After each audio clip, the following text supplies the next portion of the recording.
Now the first thing, right lower quadrant, you think of is appendix, and that's often the first thing we look at. Now ultrasound is a great test. Ultrasound is very operator dependent, but it is a great test. And one of the best things about the test is it doesn't require $1 million machine and it doesn't use radiation. So a lot better for younger patients, a lot better in countries that don't have access to so much CT. What are we looking for? We're looking for the appendix. And it's normally a finger-like structure, it's blind ending. We're looking for the size of it and whether it's sore, if you can compress it with the probe. It should be non-peristaltic, and that's a way to differentiate it from adjacent small bowel.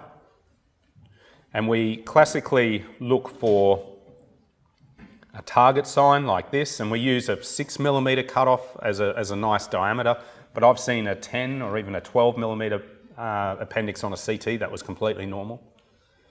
Hypervascularity, another sign. The trick though is the appendix moves around and is variable in location between you and I, but also between me now versus me in 20 minutes time. It will move around. And its various positions are illustrated here. And I like this diagram, one, because I created it, and, and two, because I can do this, and Dixon for some reason thinks that's hilarious.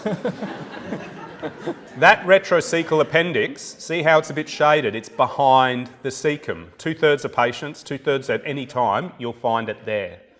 That's really sucky for the sonographer, right? The sonographer's got a probe. Ultrasound's a great medical imaging modality, but don't like going through air that well. And guess what? The cecum's full of air and poo. So seeing a retrocecal appendix is hard. And that's why I think ultrasound has a bit of a bad rap with appendicitis, because it is hard to find. A great study, and we reference this as the 9th reference in our acute appendicitis article on Radiopedia, is this paper, and I love quoting it. And what they did is they said they were looking for appendixes on ultrasound, and they found it about 1/3 of the time, just with the patient lying supine. Then they would rotate the patient 45 degrees, left side down, and then they could find another 14%. And then they rotated them back, scanning all the while, and it takes 30 seconds, 60 seconds, right?